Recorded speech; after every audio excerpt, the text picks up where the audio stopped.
Hi, my lovers. Welcome back to Christy TV. Fubara is under fire. The Rivers State House of Assembly has served a notice of alleged gross misconduct against the governor, Siminalayi Fubara. There have been reports that the assembly is targeting Fubara for impeachment, and now it is official. The impeachment process has started.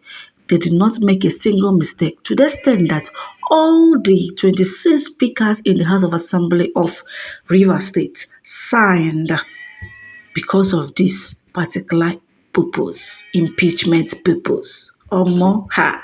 It is a weekend and Tinubu's combined effort this time. No be smarting. I read from what they from the River State House of Assembly. They say, Mr. Speaker, notice of allegations of gross misconduct brought pursuant to Section 188 of the Constitution of the Federal Republic of Nigeria as amended 1999. Act of gross misconduct in the performance of the functions of the office of the governor by His Excellency Sir Siminalayi Fubara GSSRS, Governor of Rivers State. In compliance with Section 188 of the Constitution of the Federal Republic of Nigeria 1999 as amended and other extant laws, we the undersigned members of the Rivers State House of Assembly hereby forward to you a notice of gross misconduct by the Governor of Rivers State in the performance of the functions of his office. Number one is reckless and unconstitutional expenditure of public funds contrary to sections 120, 121, section 12, and 122 of the Constitution of the Federal Republic of Nigeria 1999 as amended. And while they say it be like bicycle, and to our own surprise, all the speakers signed by the unlisted members of the Rivers State House of Assembly, they are 26 in number on the 14th day of March 2025. Many Nigerians are saying so many things. People are reacting on why this impeachment notification against Governor Fubara by Rivers State House of Assembly is important. Does it mean they don't have something else to do? Kai, Fubara is gone.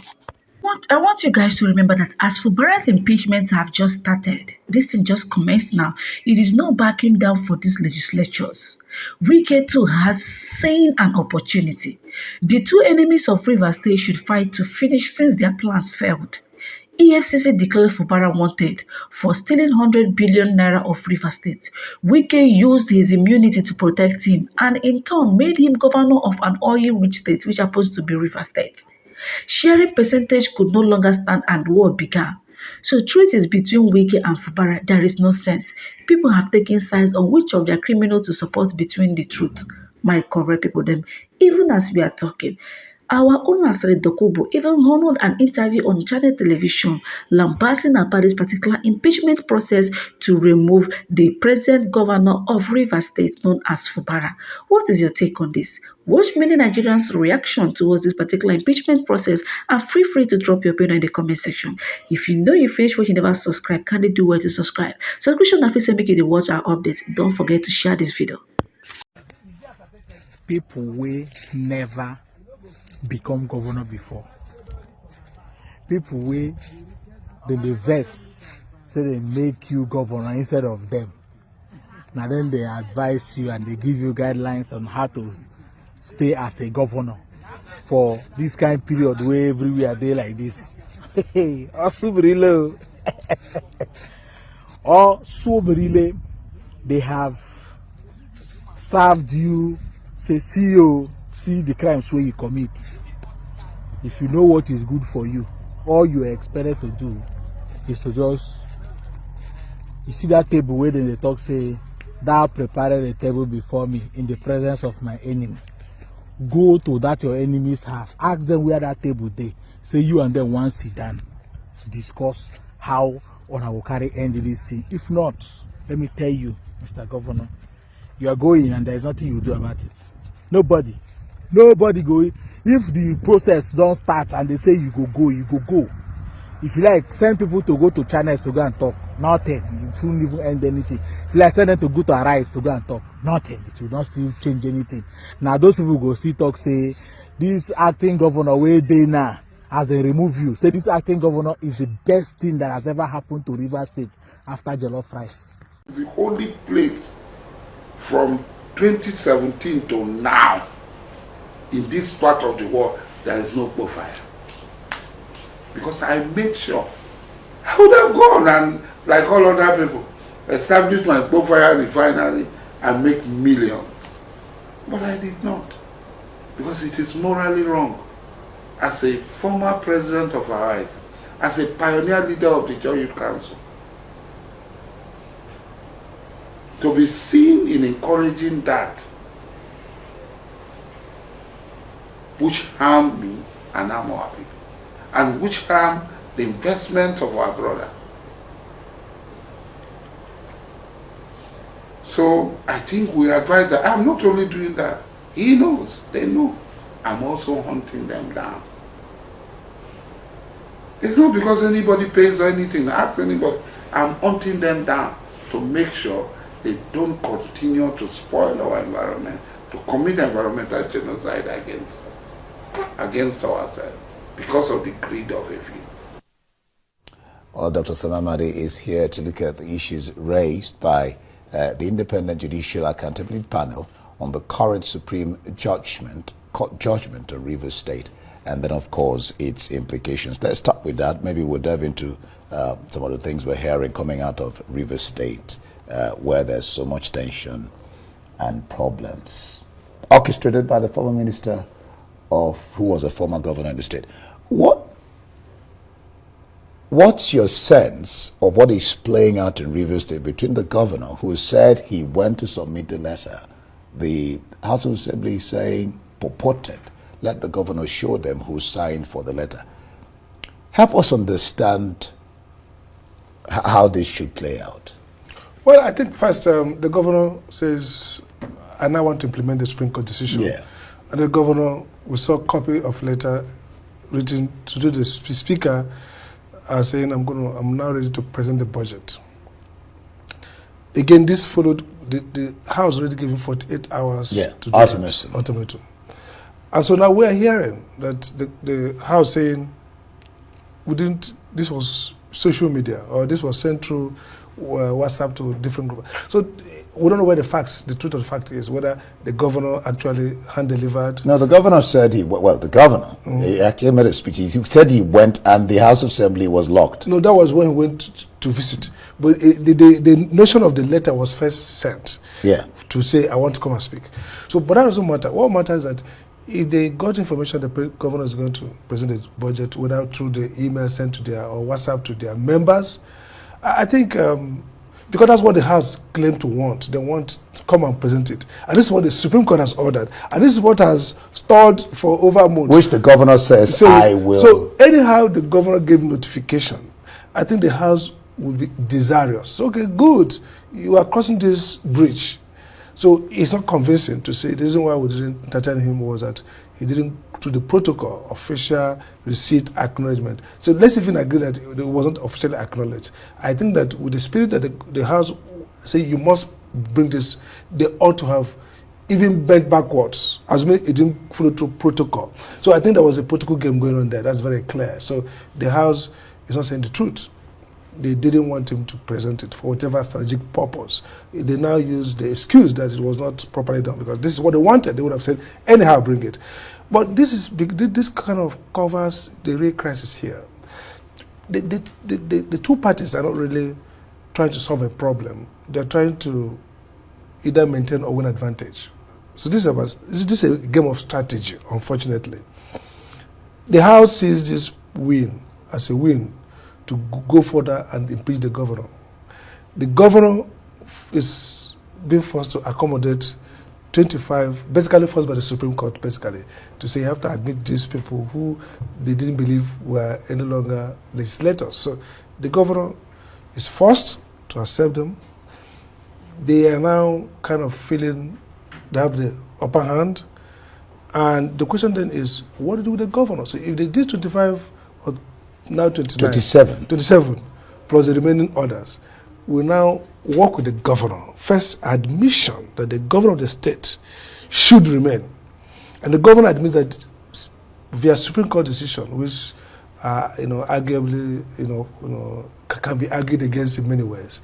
But that's a Supreme Court. It's Supreme authority, not supreme wisdom, and sometimes not supreme integrity. I mean, it's clear that in recent times, from what the independent panel says, that the Nigerian judiciary has lacked significant integrity and sometimes significant wisdom, but always significant authority. Three different things. Wow. So based on that, they have to say, let's reconcile, let's agree. So the key point here is what happens to the governor. Now, all these protests, based not on the fact that budget appropriation law, simply that they think the governor, the whole thing is being stage managed to the point of getting the governor to be even the investigation of the chief judge now is also a sense in which on they age want to falsification, perhaps get him out to get somebody who could, align up. So at what point will this competence, I agree, that the governor stays, that the legislator stays, and they get back to doing business for the interest of the state? That's the problem. Yeah, and the governor has been speaking up about the interest of the state. He's telling the lawmakers, let's consider the state for peace. Now, I'm going to get back to ask you questions on the 27 governors. But you talked about accountability. And there is this Egypt. I mean, what they are saying now is that independent judicial accountability on cases that have to do with post-election or political. I mean, for example, the case of the panel expressed concerns over the judiciary's cautious handling of politically sensitive cases and the inconsistency in addressing issues like the defection, which is what I said I'll talk about, defection of 27 Rivers State House of Assembly members. I was told by a lawyer, because I said to the lawyer, look, these people went for APC function. They openly voiced that they have defected. But then he said to me that unless they are registered members, that doesn't hold through in court. What do you make of what Egypt is trying to do, accountability, and just what I asked you? Okay, all the decisions by the Supreme Court on this issue and by the appellate court, none has been on registration of party membership. It's been that people declare they have decamped, either as legislators on the floor. So that declaration is taken as evidence. Now, if you read the judgment very well, the Supreme Court, there's some unnecessary comments around the governor stopped the house, destroyed the house could do so, and so how would the house, determine?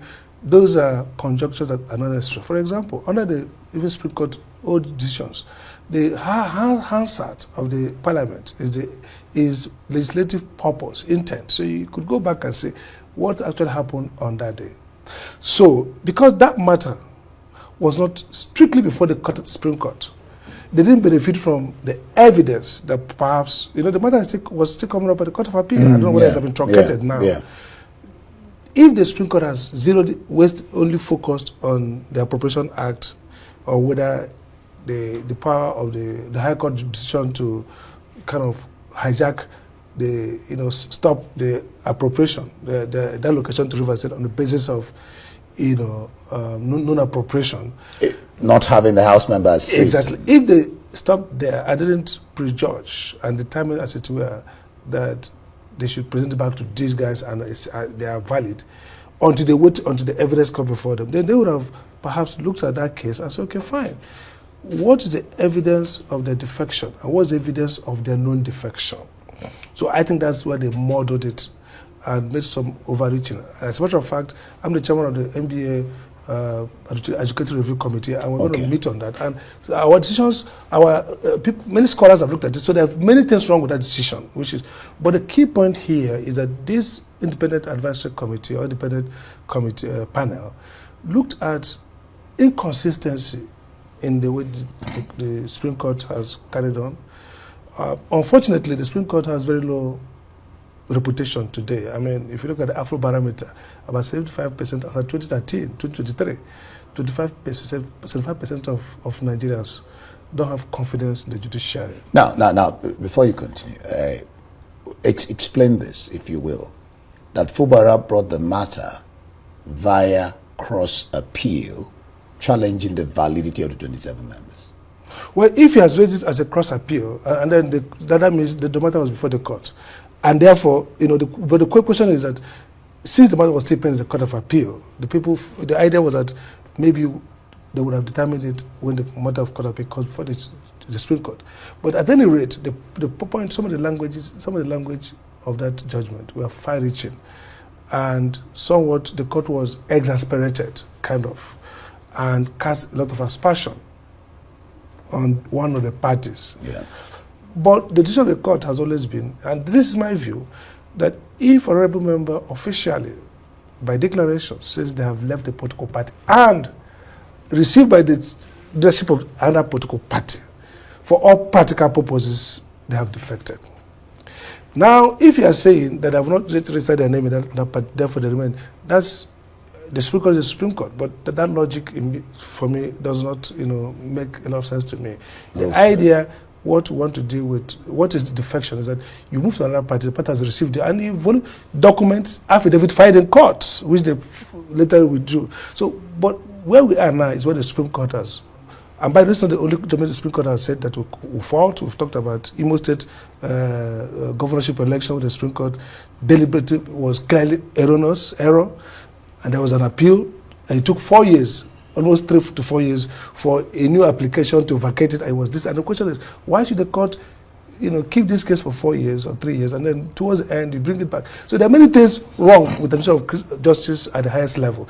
But the key point now is, going forward, it seems to me that the answer to the crisis on Rivers is a simple acceptance that the governor should be the governor until impeached on other valid constitutional misdeed. Okay, before but what is to kind of carry the war forward and say the governor must be impeached is what is creating this crisis, and that's why perhaps the House is blocking him from coming in, and why perhaps the House is claiming that he's stalling, he doesn't want to pay. So once they admit that we're going to work together, and which is difficult because the political stakes is driving, this is not driven by the interest of Rivers people. I mean, it's clear. This state is not being governed now. Look at every protest. For the past 3-4 days, protests are the way. Is that how a state will develop? I don't know. Just briefly, very, very, very briefly. This Egypt is calling, because I mean that's the whole. That's even causing so much problem. The question of simplifying legal language to make judgments easily understandable to the public. Talk about jargon. That's really a big issue to deal with. Again, it depends on the legal education of judges and lawyers. I mean, I see lawyers come on television, for example, and tell you Section 4 says, and I quote, ipso facto. These are nonsense. If you listen to lawyers discuss issues on CNN, on enlightened places, you're not in a court. So even if we cannot control the language of discourse of legal issues on television, how do you think judges will be less, heightened, less, jargonistic in their presentation? So I think there's a problem of legal education. And if you read the U.S. Supreme Court decision, it's like reading a treatise on political science. What's the problem? These guys have good training in classics, in philosophy, in economics. Before, I have advocated in conferences that the MBA, maybe we should make law a postgraduate school education. The idea is that, look, people have a basic training in logic, in analysis, before they get into the profession. We have created, law is a quick profession. So you get into a law school, you just get certified as a lawyer, but there's no guarantee that a smart lawyer in court has the language. There's no guarantee that the judges. So yes, asking the judge to write in more simple English is also about change of legal education and continued education of judges and lawyers to create that sense that we are also communicating. And again, but more important, judges of the Supreme Court of Court should make a habit of posting their decisions almost immediately after delivery. The notion that you would say you've entered judgment and say we'll present later, maybe it takes some days, is not good. It's good that you click, delivered this morning, in the next couple of minutes you click and see the judgment in the Supreme Court.